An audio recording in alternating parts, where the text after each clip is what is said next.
Detroit Speed, bringing couples together since 2001. So good. Also, I just realized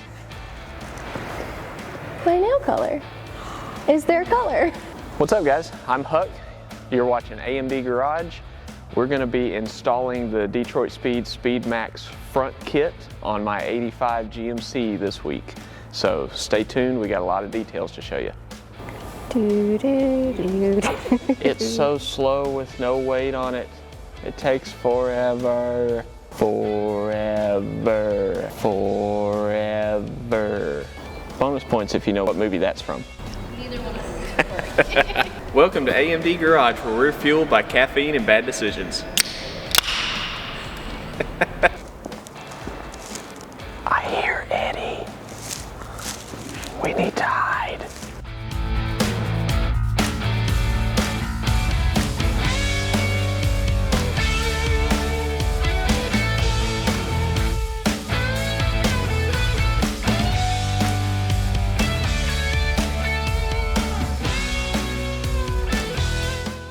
All right, first thing I'm gonna do is take off the rear wheels.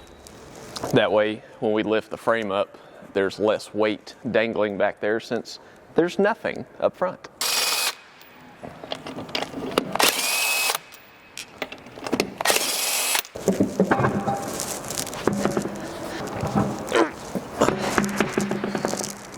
Almost dropped it. Okay, so first thing we're gonna do is take this little bracket and trim the frame for the steering shaft. It lines up with a couple factory bolt holes, and then all you got to do is scribe out the shape and trim that section of the frame, so then your steering shaft will go right through where the upper frame rail is, and then we'll bolt this back on and that supports the upper frame rail.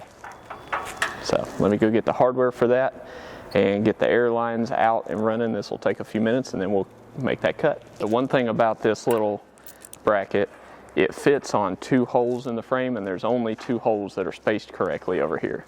So you can't misalign this. All right, so just loosely install the bolts, and you can move this side to side. You can go inboard or outboard. Looks like about 3/8 of an inch. I think I'm gonna split that difference and kind of align this top edge with the frame rail, and that way I get enough clearance but I don't go too far to the outside. I think that's my game plan. Yeah, if we have to trim more later, we will. All right, got a nice scribed line.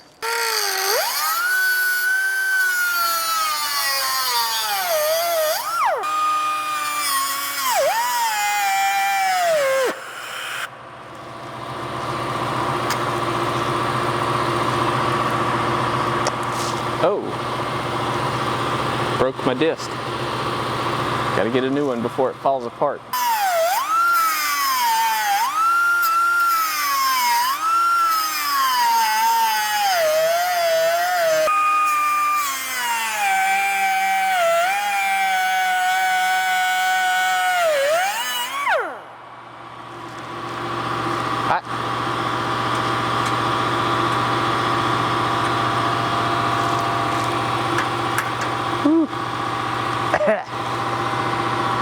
That rust encapsulator stinks.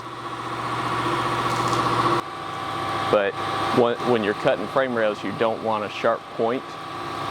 So I'm gonna come back and grind all this smooth, but rather than cutting this C shape, I think I'm gonna bring it down straight underneath this bracket so that it's just a nice swoop rather than a C, because the C will leave me with a sharp point.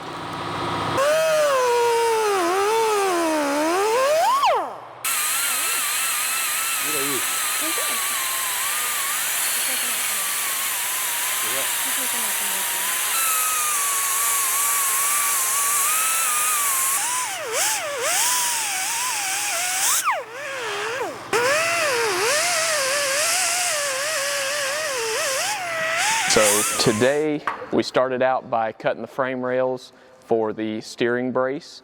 Detroit Speed for the SpeedMAX setup has you trim the top rail of the frame so the steering shaft can go from the column to the steering rack. So they give you this cool little template and support brace. You just mark that. When you're making that cut, you want to make sure it's nice and smooth, no sharp corners or points or anything, so you don't have any stress cracking later on. And once that's nice and smooth, you can run your hand along it without cutting yourself. Then you just bolt that on, and we're good to go. So while we're assembling all this stuff, we're just going to leave it all loose so we can make adjustments later if needed. Yep. Did you know there's a right way and a wrong way to put washers? Oh yeah. Mm-hmm. A lot of people don't know that. Oh, I got this one backwards.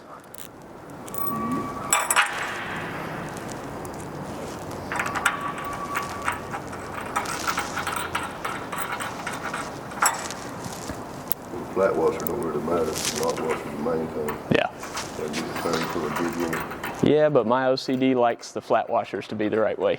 The washers got numbers on them. They do. They have numbers and letters. Okay. P8I. All right. We got to raise the frame for the next step.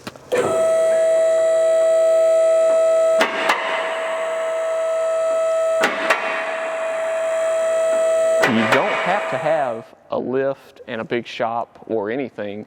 You can do this on jack stands. The only thing you really need is level ground and a good set of jack stands and a jack. Outside of that, you can do this in your driveway, you can do it in a carport, you can do it out in a parking lot if you want to. So you don't need all of this. Keep in mind, you don't have to tear your truck down this far to install this stuff.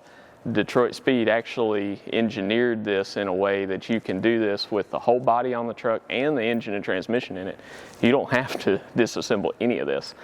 I'm just an idiot and I can't help myself doing while I'm here, so this is what happens. But yeah, you don't have to take your truck all the way apart to do this. They bag and tag everything for you, which is really nice. So this is the main Crossmember hardware kit. We're getting ready to bring the main Crossmember up into the frame rails. So we got to drop 6 of the big bolts down through some holes in the frame and let them dangle, and then we'll bring the Crossmember up to meet them. Now I just got to figure out which bolts.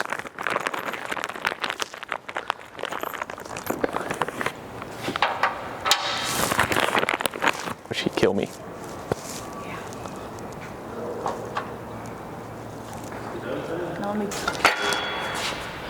All right, so we'll set the Crossmember on here and then lower the chassis down on it very carefully.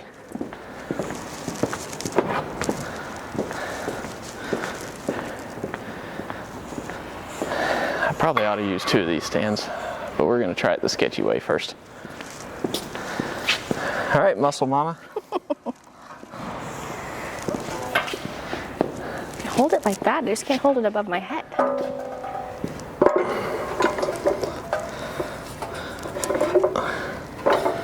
All right. Okay, you're lined up. No, I'm not.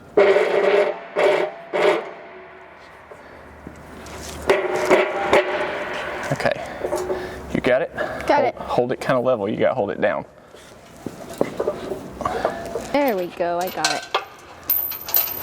Yep. Butterfingers. We should have a rolling count at the bottom of how many times Zach has dropped stuff. I can't. My hand's too big to fit over there.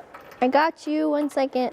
You can hold it and spin it to the side. I think I was starting with the one that you're having trouble with now. Got it. Can you hold that forward bolt for me though? I can't reach around the other way. Yeah. Push it down and push it. Yeah.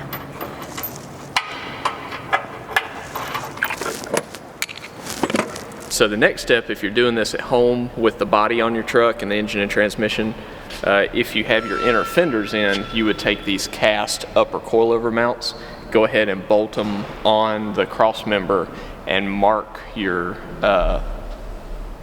inner fenders or your inner front tubs to trim them out. to give you some clearance.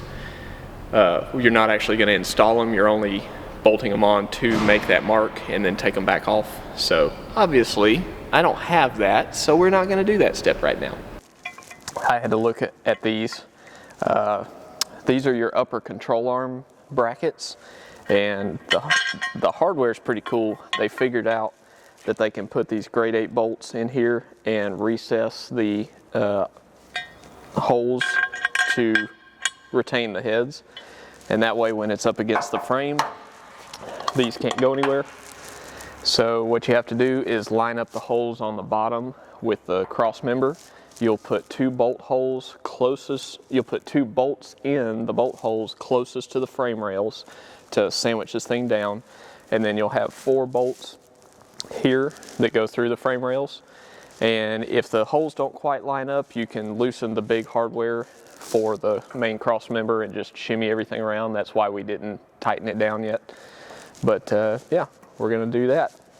Don't have to drill anything, all the holes are already there, so let me get some hardware. So just about everything in this kit is labeled left and right. Will it focus? Yes. Do the bottom one first.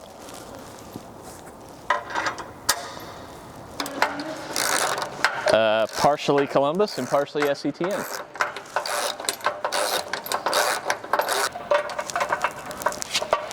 I got it. Ooh, excuse me. Sorry. Nuts and washers on that side, and they include regular old GM alignment shims, but I got their motorsport shim pack, and that way it gives you a shim for both sides and a little handle so you can pull them out and put them in and add and subtract whatever you need real quick. So this is great for the track. How do you? You align it. I know. These are separate. Yeah, now that you know how.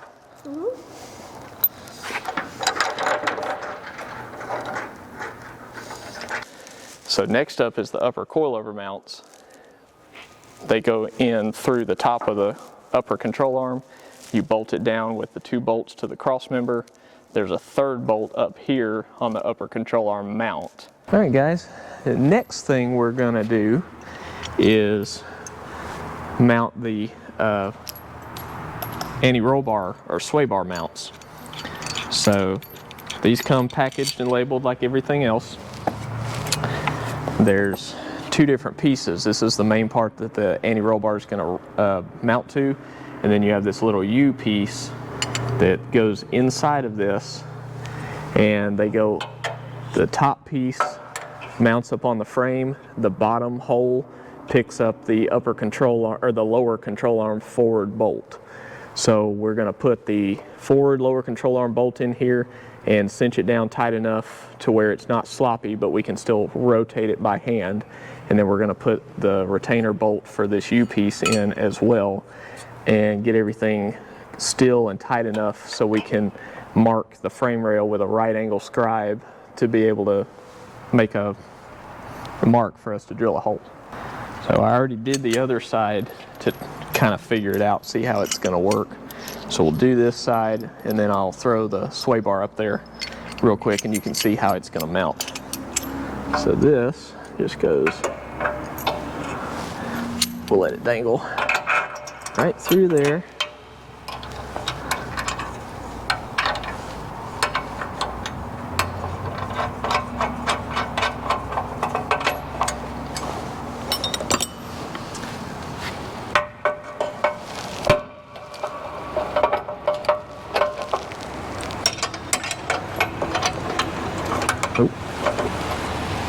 Why does that not fit?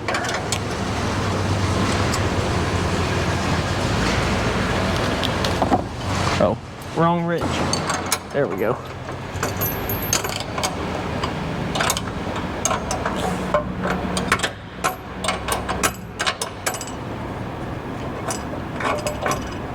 There we go.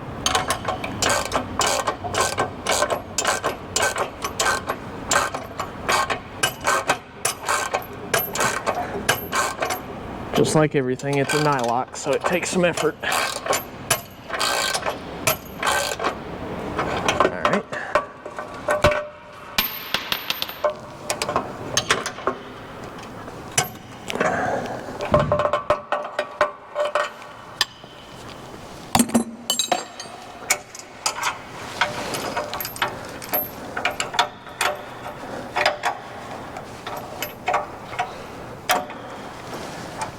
So once this piece is up here, it kind of will,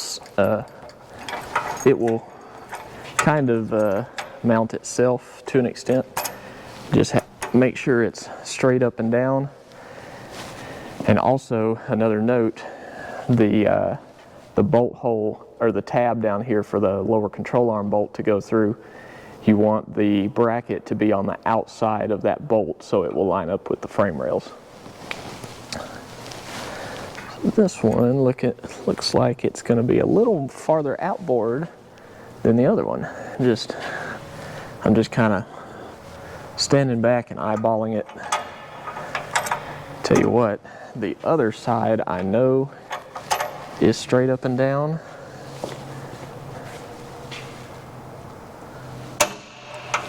So I'm going to put the sway bar up here. We'll go grab the sway bar and put it up here real quick, just to make sure I can mount it.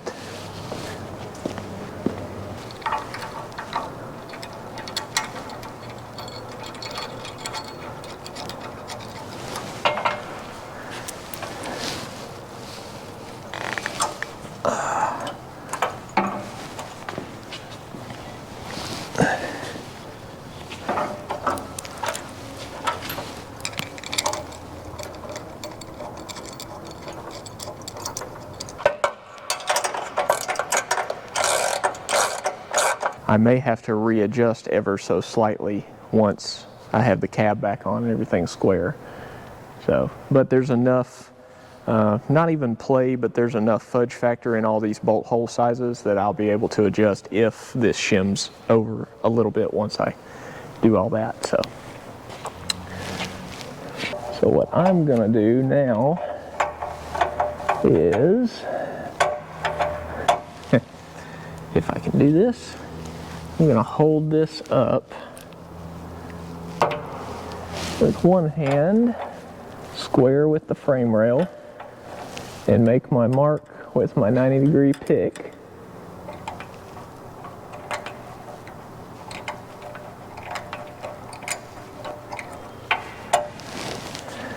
All right, and now we got to take all that down.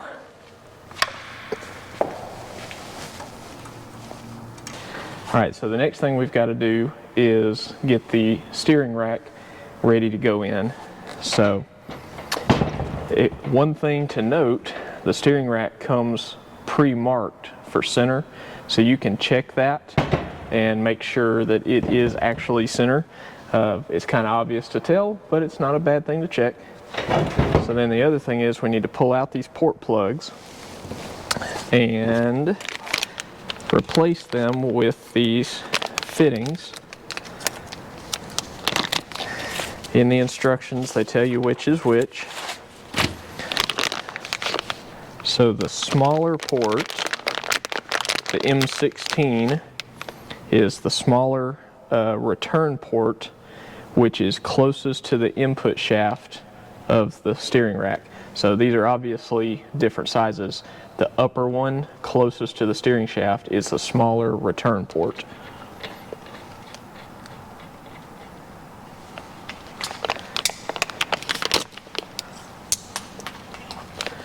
So that's an M16, this is an M18. This is the larger pressure port. And they both get tightened in there with a 19 millimeter wrench. Don't over tighten these. These are AN fittings, so don't go ham on them because they're aluminum. I can't really tell you a tightness spec. There's not a spec, it's just a feel thing, but they kind of bottom out, and then you just give it just a little bit of a past that. Don't want to crank down on them. So once this is in the truck and the motor's running and everything, you'll check for leaks. If there's a leak, then you cinch on them just a little bit more, but I'm going to leave it right there. So then the next thing is you come over to this bag that says steering rack hardware kit. These are the big attachment bolts that go through here. Actually, we'll go ahead and leave those in there. But we need the jam nuts. So you're going to take off these little covers on the ends of the inner tie rods. Things are tight.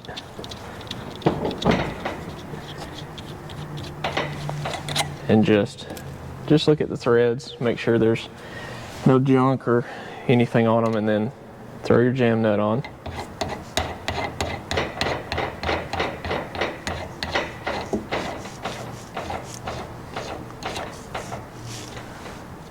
There's a little bit of gunk, probably just the paint. And then you take your tie rod and start threading it on. I'm just going to go ahead and run them as far in as I can, and we'll adjust later.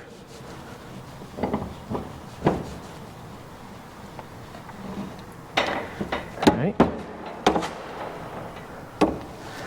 Same thing on the other side.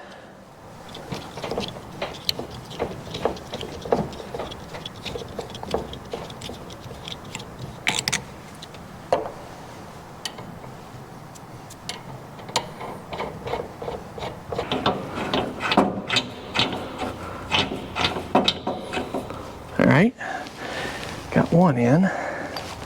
See if I can get this other one in.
You have a coilover hardware kit, and then you have coilover installation kit with these cool little tapered spacers. So these go up top, on top of the coilover. And the front shocks go this way. So come up through the lower control arm.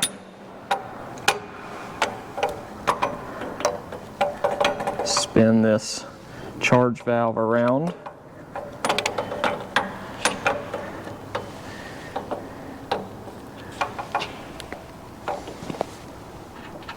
These little spacers go in there. And then that slips up in the upper mount.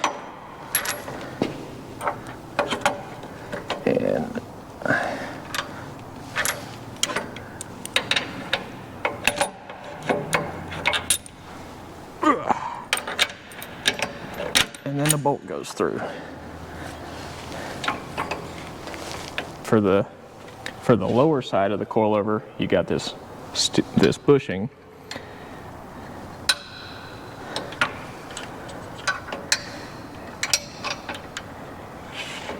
And let me bring it in close. It's gonna slide in right down there to sandwich the coilover between the two halves. I'll bring it in. Yeah.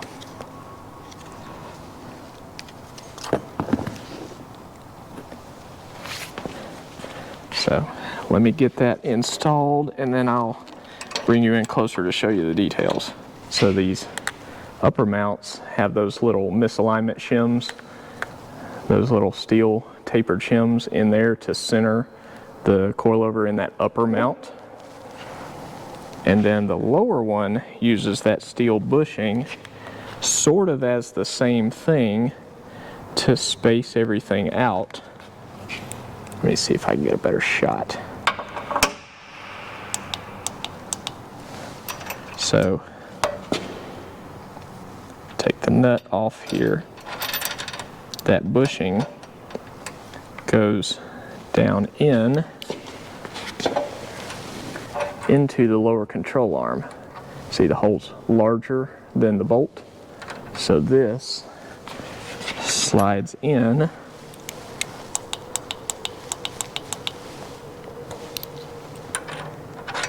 and then goes inside of that rearmost tab.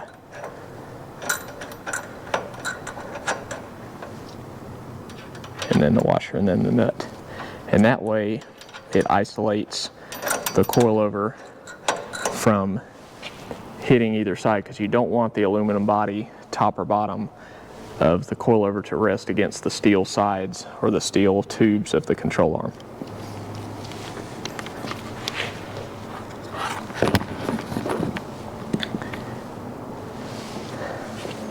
So now we just need to tighten those up.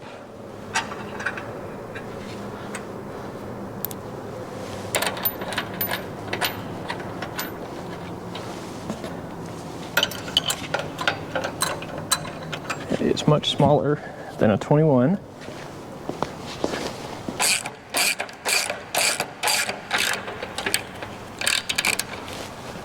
All right, just giving it a good cinch, not going all the way. So then, all right, so then we can do the sway bar in lengths.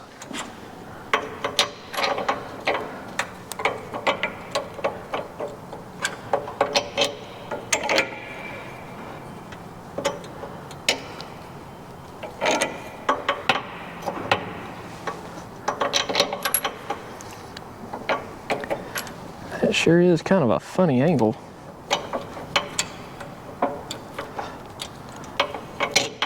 I'm not entirely sure I got that mounted right.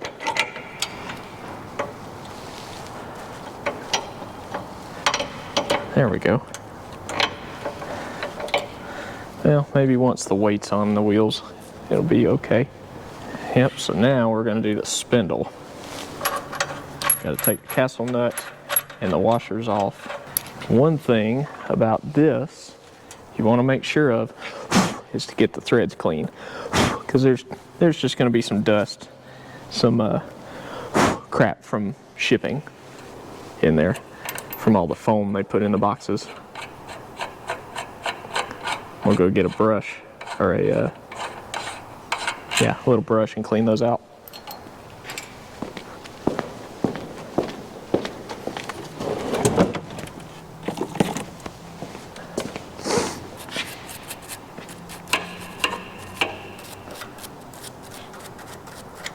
All right. Oh, I've been waiting for this. I love these things. They are so pretty. And this is easy enough. You just plop it on. Washer in the castle nut. Gotta work it down a little bit.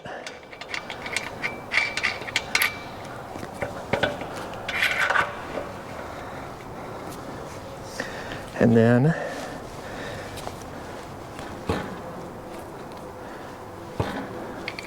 bring the lower control arm down to meet.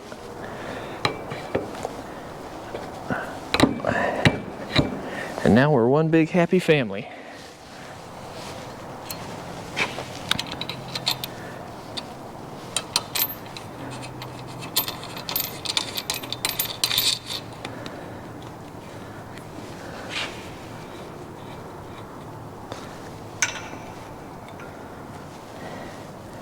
And then take the nut off the tie rod, throw it.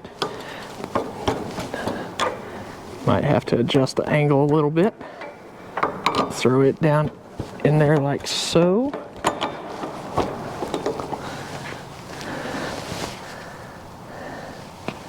Wait a minute. Is that upside down? That's upside down. Why is that cast in there upside down? Wait. Oh, nope. I am wrong. Tie rod does not go this way. Tie rod comes from underneath. Look, before you install. The holes, the taper is bigger on the bottom than it is on the top. That's my bad. That's what I get for getting in a rush. That's better. You know, and again, none of this is adjusted. This is just for mock-up. So actually, if the rack is centered, we need to come out on this a good bit.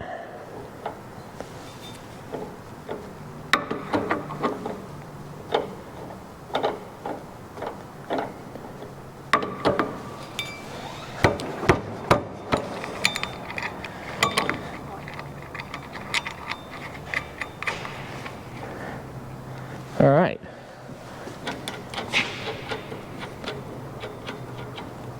What time is it? Okay. All right. So that side's done. All right, guys. Yet again, it's Friday night, getting late, and I'm at a good stopping point since Laura's here. She's getting hungry. I'm getting hungry. We need to eat, and we got this ice storm coming in, so I think I'm going to call it good. We're at a good stopping point, but let me show you, bring you in close of what we did today and got done. I wanted to be completely done with the front suspension today, but hey, it happens sometimes. So, main cross members in, engine plates are in, steering rack is in, upper and lower control arms on the driver's side and the sway bar are in. There's my serial number. Passenger side, other than finishing torquing and tightening all the fasteners, is completely done. So it is looking sweet. I am blown away at the quality of all this stuff. It is so nice. I cannot wait to drive this thing and see how it performs. So that's where we're going to call it for the night, for the weekend. So I'll be back sometime next week whenever we can come back from the ice storm, and I'll get back on this and finish it for good, and we'll make sure to bring you along. So stay tuned. Still got a whole lot to go. A little bit more on the front end, and then we got the whole rear suspension to do. So thanks for watching AMD Garage. I'm Huck, and we'll see you next time.